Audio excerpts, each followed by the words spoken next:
Gorenjska obzorja. Na stežaj. Radio Sora vam dela družbo in zdaj je čas, da odpremo vrata naše radijske klepetalnice, ki bo danes posebej pisana na žensko kožo. Tokratno jutro nas bo razveselilo z modno zgodbo, ki jo že polni 20 leti ustvarja Simona Kogovšek, modna oblikovalka, ki v svojem ateljeju v Kranju ustvarja udobna in ženstvena oblačila, v katerih se njene stranke počutijo samozavestno, oblačila, ki nosijo zgodbo in podpirajo trajnost ter so oblikovana s spoštovanjem do končnega kupca.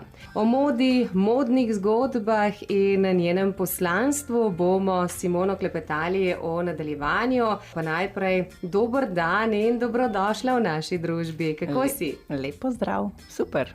Midve sva se dogovorili, da se bova tikali, da bova o nadaljevanju lažje klepetali o vseh tistih zgodbah, ki bodo danes posebej pisane na žensko kožo. Pa morda za začetek, kaj moda kot taka pomeni tebi? Meni moda pomeni nek izraz osebnosti. Pač skozi oblačila se izraziš, kakšen si, kaj nosiš v sebi. Že dolga leta si zapisan na tekstilu, ustvarjalnosti in zgodbam povezanim z oblekami. Kdaj pa si začutila, da je blago, da je ustvarjanje, da je kreiranje nekaj, kar si pravzaprav želiš početi celo življenje? Se mi zdi, da sem bila že od malih nog kreativna, tudi kakšne druge stvari, razne igre sem prirejala doma, pa tako, no. Potem pa, ko se je bližal čas za izbiro srednje šole, sem pa si rekla, zdaj pa bi je šla rada ustvarjati obleke, tako sem se takrat izrazila, no. No, nisem si izbrala oblikovne srednje šole takrat, ampak sem šla na tekstilno srednjo in moja mama mi velikrat pravi, da se spomne, da sva stale pred hišo, to je bilo v Stari Ljubljani, in da sem mi rekla, ko bom pa jaz velika, bom pa imela svoj butik. In da je takrat samo malo slino pogoltnila, ker je videla, da pa to mogoče ni najlažja pot, se pravi za živeti. Ampak je rekla samo, a ti bom lahko pomagala. Tako da takrat sem se očitno odločila. Se niti ne spomnim tega trenutka, ampak jaz nimam plana B, tako da. So tvoje sanje postale potem tudi resničnost, ampak do takrat pa je peljala kar dolga pot, ne, veliko znanja je bilo potrebno nabrati, veliko stvari je bilo potrebno postaviti na pravo mesto, ampak če zdaj le pogledava nazaj, a se še spomniš, kdaj so začeli pa nastajati tisti prvi izdelki? Ne vem, si kot mala punčka oblačila barbike oziroma igrače ali se je to začelo potem nekoliko kasneje? Ne, v bistvu, da sem začela oblačila ustvarjati, sem potem dejansko šele na faksu. Sem pa sicer pač v to svojo kreativo dajala v preurejanje sobe in take, pač čisto mogoče neka druga smer, ampak vse neka kreativa. Potem sem pa na faksu začela, ko sem dobila stroje in tako, da sem začela ustvarjati. In sem tudi takrat ugotovila, kakšen je moj stil, kakšen stil oblikovanja mi je všečen, kakšne oblačila želim delati, tako da se v bistvu od takrat tega nekako držim, samo tehnično sem se izboljšala, izoblikovala. Kaj je bilo prvo oblačilo, ki si ga naredila morda zase? V resnici nimam pojma, ampak mislim, da je bila neka majčka, no. Pri svojem delu slediš načelu, da tvoje oblačila pripovedujejo zgodbe oziroma nosijo neko sporočilo, neko zgodbo. Zakaj se ti zdi to tako zelo pomembno? Mislim, zgodbo. Držim se jaz v bistvu tega nekega osnovnega načela, zato ker izhajam iz sebe, a ne, ker si tudi sama želim nekih udobnih oblačil in da me nič ne veže, se pravi, da so mehka, udobna, ženstvena, drugače pa, kaj pa jaz vem, mogoče, ko ustvarjam kolekcijo, ne, jo naredim na neko temo, neko zgodbo, sicer pa se prilagodim željam strank, žensk, ki pridejo k meni. Metulji in kačji pastirji te nekako zaznamujejo skozi tvojo 20 leti dolgo ustvarjalno pot. Kaj pri teh sicer krasnih, morda malo nenavadnih bitih pa te je tako pritegnilo, da jih vedno znova nekako vpleteš v svoje delo, da te vedno znova navdihnejo tudi pri ustvarjanju kolekcij? Ja, zdaj vem, da so očitno to del mene. Sploh metulji, so simbol neke preobrazbe in taki krhki, ampak ki barviti, zanimivi, se spreminjajo.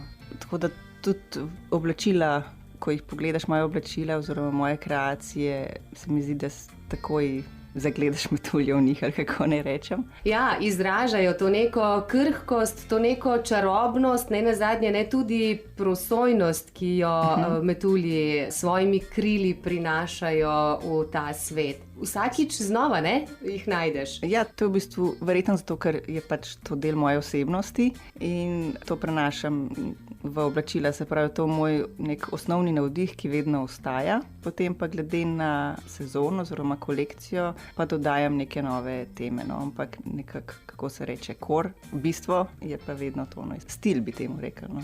Ta tvoj podpis, ki da piko na i celotni kolekciji. Ja.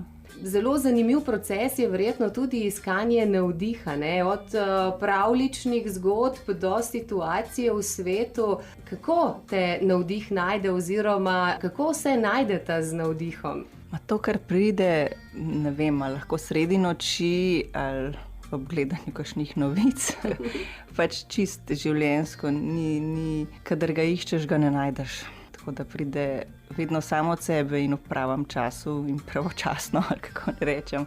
Vedno, ko me skrbijo, kaj pa bom recimo jeseni delala, ne pride ta klik, ko se zgodi, to moram narediti. In potem steče kreativni proces. Tako. Kako je potem videti ta del od navdiha, od ideje do potem končne izvedbe, ne vem, v obleki oziroma najprej na papirju, ne pa potem tudi v praksi? Ja, jaz bi si želela, da takrat, ko me nekaj navdihne, ko me zagrabi tisto, da bi se zaprla za 1 mesec ali pa vsaj 14 dni v studio, da ne bi imela nobenih drugih distrakcij, ampak ni tako.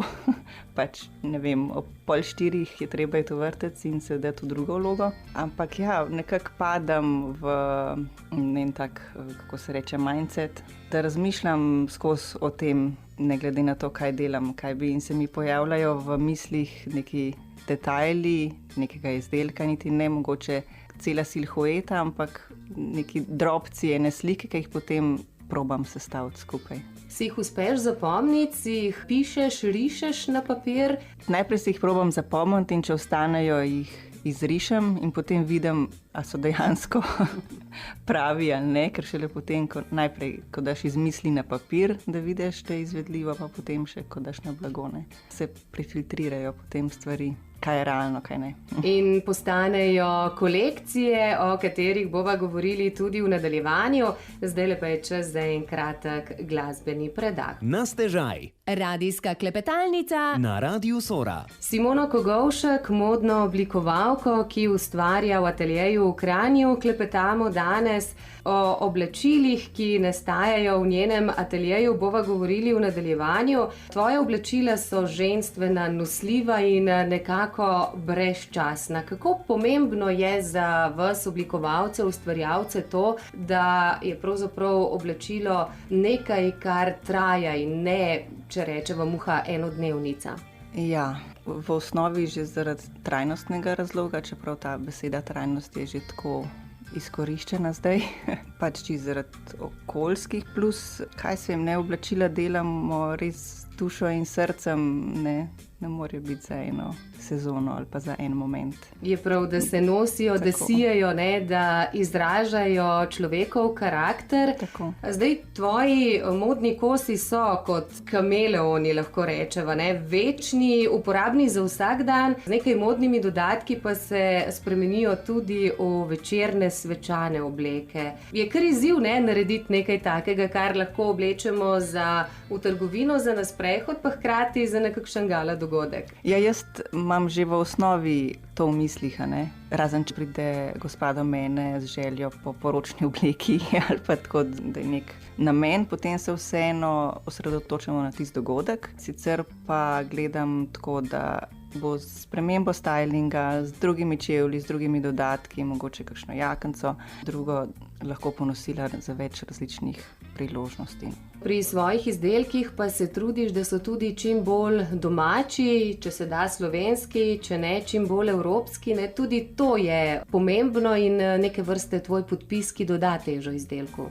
Ja, zadnje leta zelo veliko sodelujem z svetom metraže, so bili že kar nekajkrat tudi moj partner pri kolekcijah, tako da so poskrbeli za materiale, mi je fajn, da vem, kje jih izbirajo in tako. Da potem res pustijo tisti pravi pečat, ne, s tvojim podpisom, ki je zelo prepoznaven. Tvoj zaščitni znak so ti overlock šivi. Kdaj si rekla, to je pa to bo pa sinonim za Simono Kogovšek? To se je v bistvu takoj začelo, ne. Na faksu, ko sem začela, je pa zanimiv, ne, ker se je kar nekaj ustvarjalk, ki dela mogoče na en tak podoben način v smislu patchworka oziroma teh krpank, a ne, da skupaj dajo z overlock šivi. In tako nekako sem tudi jaz na faksu začela sestavljati krpice skupaj, potem sem pa ugotovila, to je pa ne, res kot metulja krila oziroma te žilice njihove, a ne. Nekaj posebnega, pa hkrati udobno, in potem sem to razvijala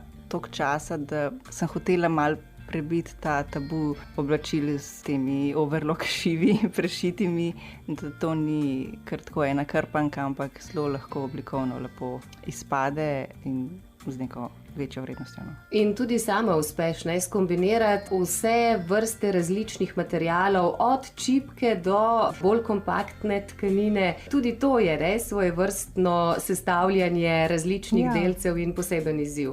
Ja, sploh čipke pa te prosojni deli, to je tudi en tak moj.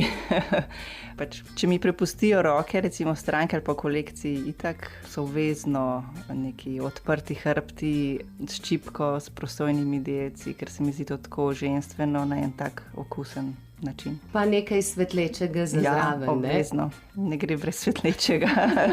Če sva še pri samih kolekcijah, nekaj izdelkov narediš po naročilu, po dogovoru s strankami, drug del pa je tisti za dušo vas oblikovalcev. Kako nastajajo kolekcije? Kako se pravzaprav odločiš, da boš po tistem navdihu, ki ga dobiš, naredila kolekcijo? Kaj boš vanjo vključila? Kako bo izgledala na koncu? Takole bom začela, da nas je v Sloveniji peščica oblikovalcev, ki živimo od tega, ali se preživljamo, kako.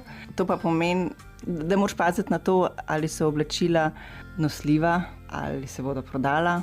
Tako da vse to vpliva tudi na kolekcijo, ne? Vse to moraš imeti v mislih, se pravi, z tega svojega navdiha prenesti to v obliko oziroma oblačilo tako, da bo potem nosljivo dejansko, tudi v vseh življenjskih okoliščinah, ne samo za neke posebne dogodke, ki imaš mogoče tudi nekaj manj praktičnega lahko oblečenega. Tako da vsem tem razmišljam, ne? In če človek živi od tega, pa še toliko bolj. Vse te aspekte moraš upoštevati. Se pravi, začnem razmišljati najprej, koliko oblek bom dala noter, si kar tako neko strukturo naredim, ne vem, 5 oblek, 8 majic, mora biti, tako si malo zarišem število, ne vem, 4 plašči in potem začnem sestavljati. Kaj pa je pri izdelavi največji izziv? Obleka, plašč, kakšen tale sako, morda hlače, glede na to, da so zdaj res že zelo različnih oblik, ni več samo tiste klasike, kot smo jo bili navajeni? Ja, moram reči, da hlač res najmanj delam. Čisto zato, ker imam toliko enih drugih stvari, da se sploh še nisem čisto res lotila, da bi se hlačam posvetila, ker se mi zdi, da res mora biti lepo krojene, da so tako morajo biti. Sicer pa, kaj se jim vsak kos po svoje, ne? Težja konfekcija je vedno težja, kar se kroja tiče tudi, ne? Plašči, suknjiči, tako. Ko nastaja kolekcija, kakšno je vzdušje v ateljeju? Kolikokrat, narišeš nek model, neko obleko, pa si potem premisliš, pa jo popraviš, pa obrneš oziroma zamenjaš kakšen del? Največ časa mi vzame to razmišljanje, pa gledanje v papir, pa v kroje in potem obračanje, tako da na koncu dneva se mislim, da se nisem nič naredila, ampak ja, to je v bistvu najdaljši proces. Kakšni kosi pridejo tako na hiter, tako kot pri vseh teh umetniških zadevah, ne? Kakšna glasba je spisana lahko v 10 minutah ali pa jo guliš lahko 2 meseca, pa razmišljaš o njej, ne? Včasih vem, kaj bi, nov kroj plašča, ampak nisem še tam miselno po domači bi rekla, mi ne kapne, kako bi se lotila. Ne?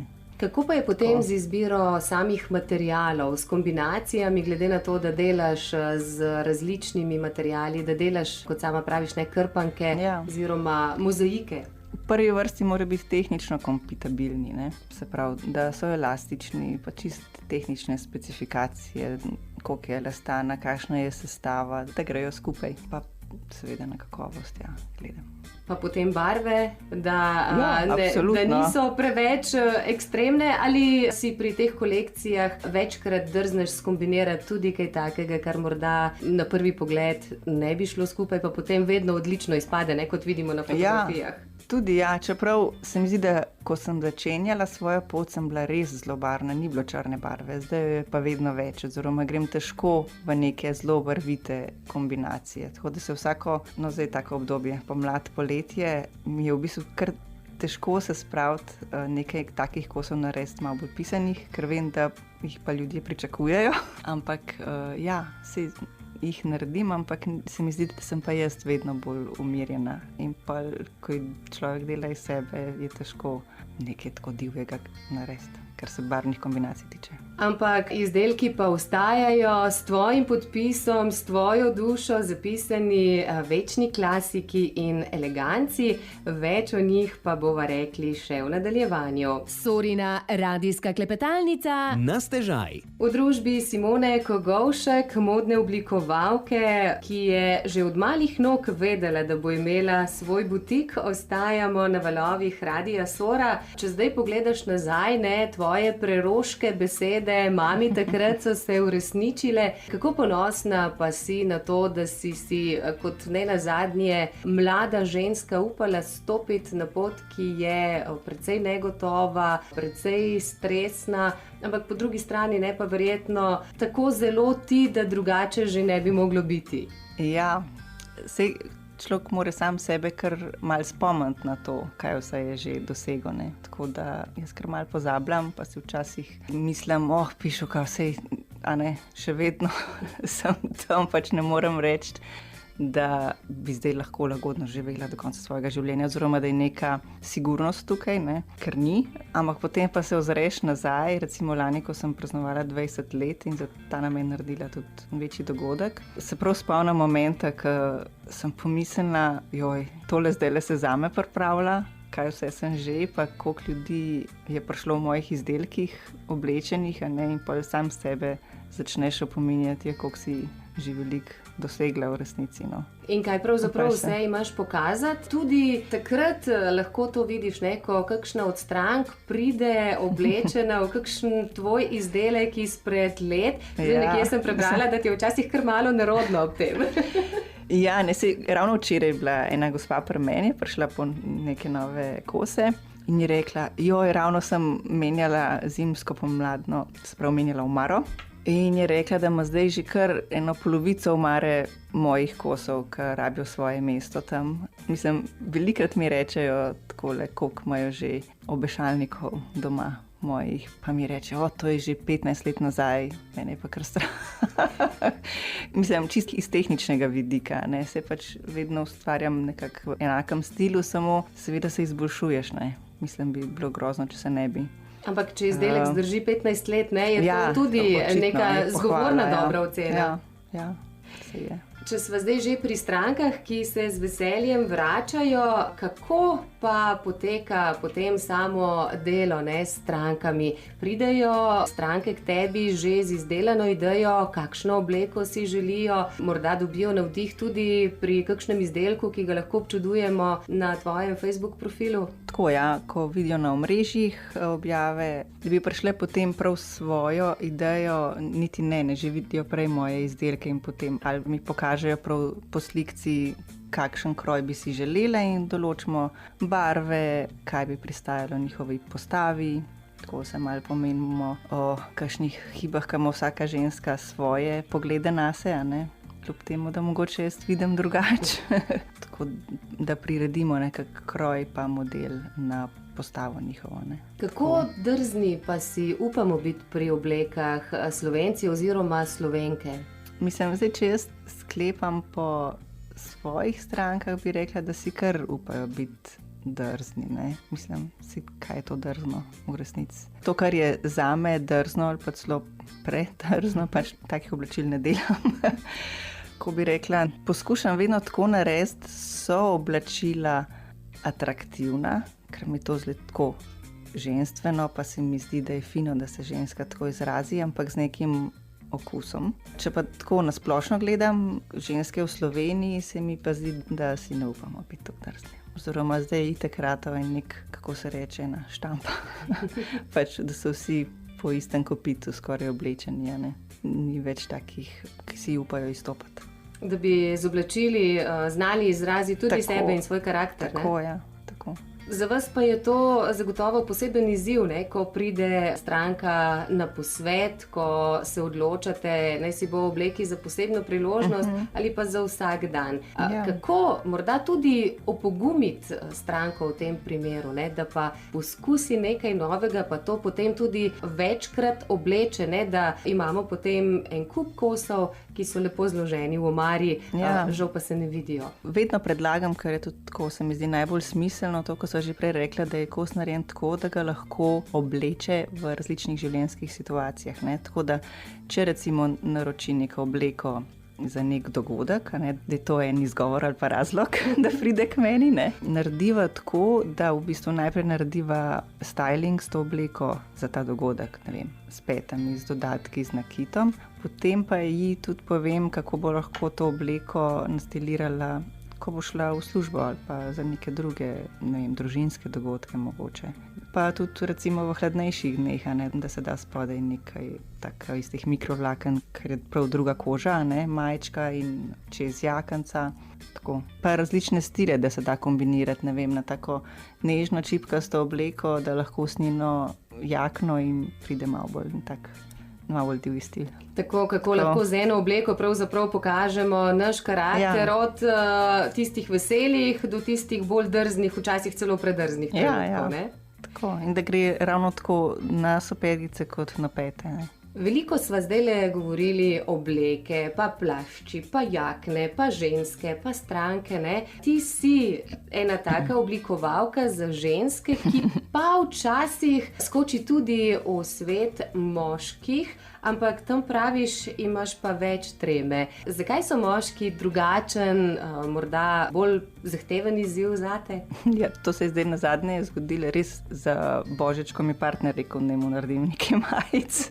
Drugače pa zdaj že kar nekaj časa ni bilo moškega, za katerega bi naredila kaj, kot stranko. Ker je bilo vedno to tako, da so jih gospe, ki so že moje ljubiteljice, preplale svoje partnerje može, da jih še za njih kaj naredim, če so hotele ali pa ne.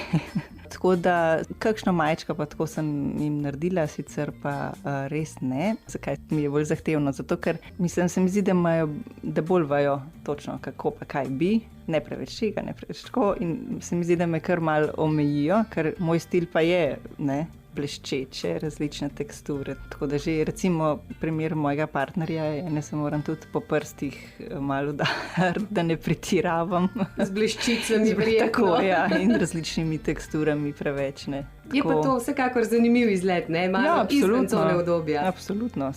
Bom še dolgo delala, tako da ne moram reči, da nikoli ne bom, ne se še kje tazga spustila, ampak je preveč idej še za ženske. In verjamem, da jih boš kmalu udejanjila. Tudi o njih bova govorili v nadaljevanju, zato ostanite v naši družbi. Sorina radijska klepetalnica na stežaj. O oblečilih, ustvarjanju in modi klepetamo s Simono Kogovšek, modno oblikovalko, ki ustvarja v svojem ateljeju v Kranju, ki občasno postane tudi modna pista, oziroma pred kakšnim mesecem dni, ne, je atelje zaživel malo drugače. Pa dajva povedati kakšno še o teh predstavitvah, o showroomih, o modnih revijah. Kakšno doživetje je za vas modne oblikovalce, modna revija, ne si bo en tak dogodek, kjer vaša oblačila zaživijo na modelih, na ljudeh, v praksi, kjer se res pokažejo drugače kot na stojalu, na obešalniku. Res je, 1 mesec nazaj približno sem imela pri sebi v studiu showroom. Showroomi so dejansko čisto prodajni dogodek, nova oblačila na obešalnikih, ko pridajo stranke oziroma gospe, da si jih ogledajo, pomerijo, pa če jih kakšen pokliče, pa lahko tudi kupijo in naročijo. Modne revije so pa čisto nekaj drugega. Tam pa lahko kolekcijo predstaviš tako neko celotno sliko kolekcije, ne, z glasbo, včasih meni osebno še von manjka zraven. Ne. To sem enkrat pomislila, da bi še to enkrat rada poskusila ustvariti, da ko se predstavlja kolekcija, da še nek von pride, da res doživiš v polnosti to temo oziroma pripoved, ki jo hočem prikazati. Ne.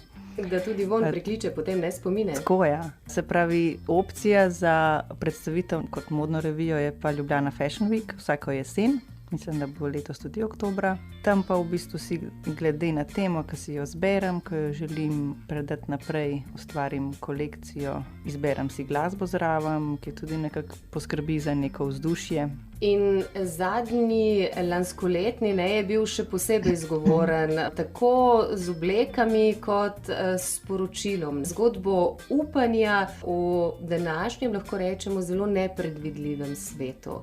Ja, se pravi, tema je bila dogajanje v Palestini, ko me je takrat tako, mislim, še vedno je pretresljivo, seveda, no, ampak sem bila v tistem momentu tako, nehala sem potem spremljati novice in sem se vrgla v ustvarjanje, ker me je, kako ne rečem, kar v nekem krču sem bila od vsega dogajanja. In sem rekla, ne, zdaj pa pustimo novice in vse, kar vidiš na omrežjih, pa to, pa se pretoči to energijo zdaj v kolekcijo. Tem je sodelovala tudi moja hči, pa njene prijateljice, sošolke, pa sestrična, da so na začetku imeli en tak performance, pa posneli smo en tak, kako bi rekla, vizual z igralko Natašo Babič in lubenico, ki je v bistvu nek simbol za Palestino, tako da je bilo še bolj udarno. No.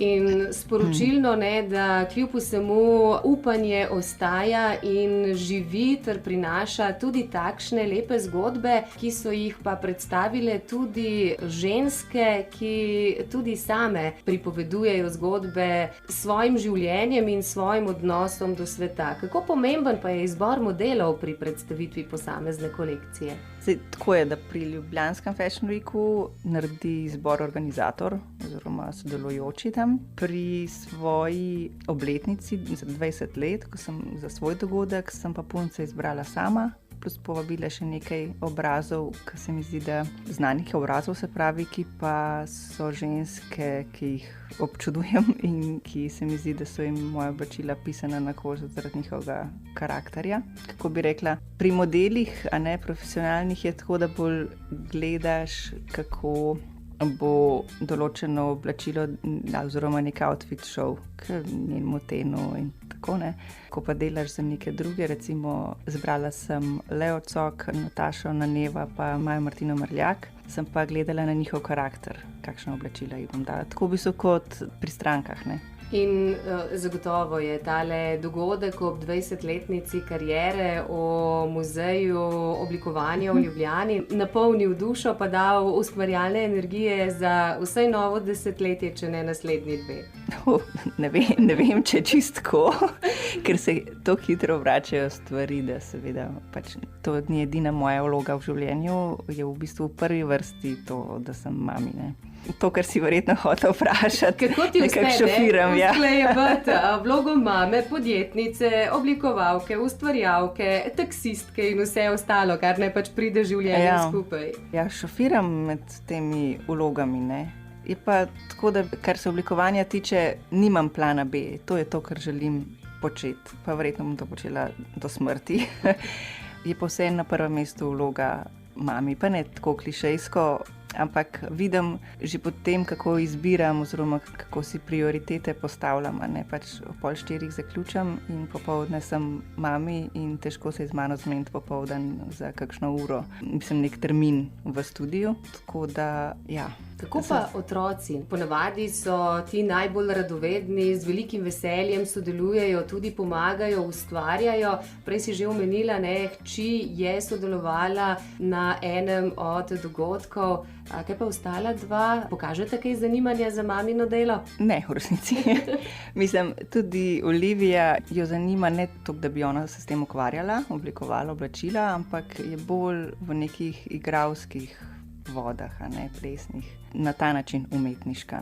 Ta mlajši je itak še premajhen, ampak mislim, ne kaže, da bi bil kaj preveč umetnik, je bolj nek divjak.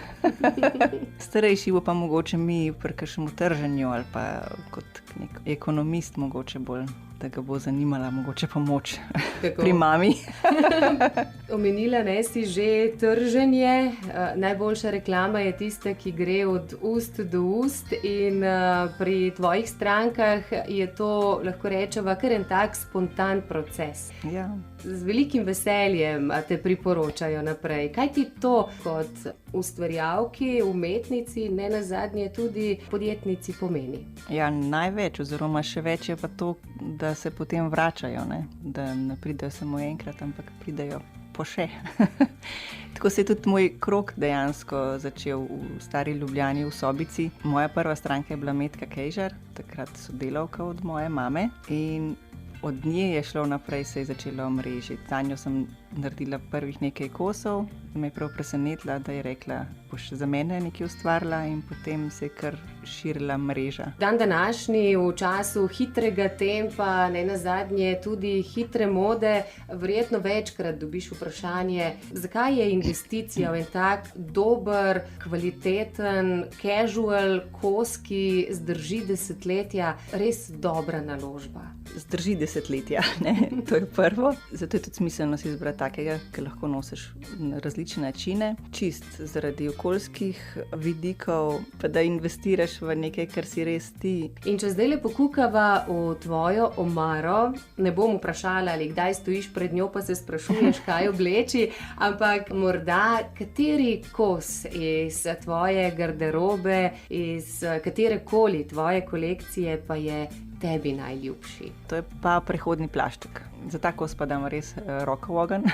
Je res naštudiran, oziroma zdaj v nekaj letih, odkar jih ponujamo, kako naj se izrazim, smo pa res že izpilili kroj, da res pristoji skoraj da vsaki postavi in je res večen. Ga lahko nosiš zelo dolgo v zimo, glede na to, da niso več tako hude, in v pomlad pri meni je skozi v uporabi. In če zdaj le pogledava še v tvojo delavnico, kjer nastajajo nove ideje, kolekcija pomlad, poletje je zdaj že zelo aktualna v nastajanju, oziroma verjamem, da že proti finiširanju, pa je nova kolekcija za jesen in zimo. Že lahko dava kakšen namig, kakšna bo pri tebi? Ja, ni čistko, sploh še nismo tam.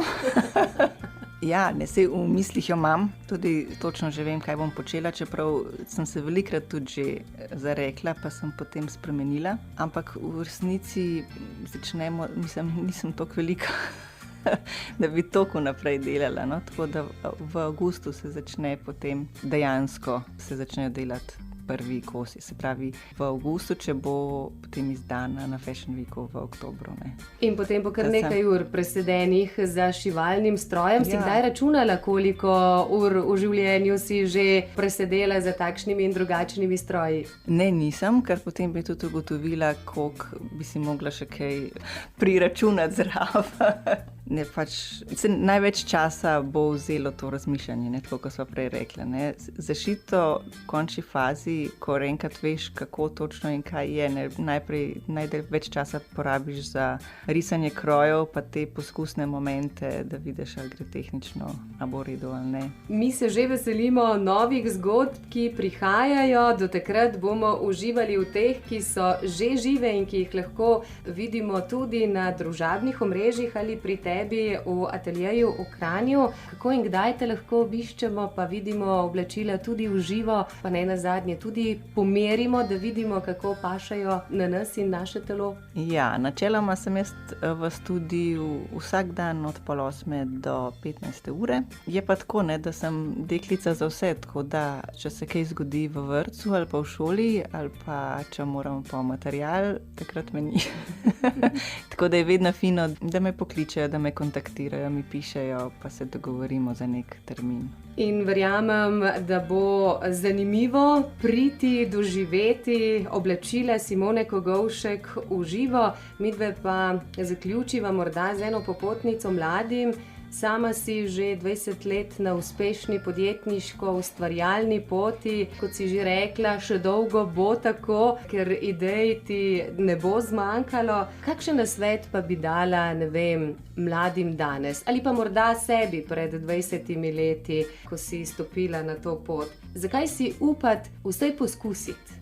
Ja, zato ker, če so to tvoje sanje, če je to, kar želiš početi, že samo zaradi tega je vredno poskusiti, zaradi tega, ker je potem, so vsa težka obdobja, ko misliš, da ne bo šlo skozi, da ne boš mogel tega preživeti, pač grejo lažje mimo, ne? Oziroma nekako najdeš eno pot. Simona Kogovšek, hvala lepa za tale današnji klepet. Veliko ustvarjalnih poti, naj metulji še naprej farfotajo o tvoji glavi, o tvojih oblačilih in seveda še kdaj nasvidenje pred našim mikrofonom. Srečno! Hvala lepa tudi vam.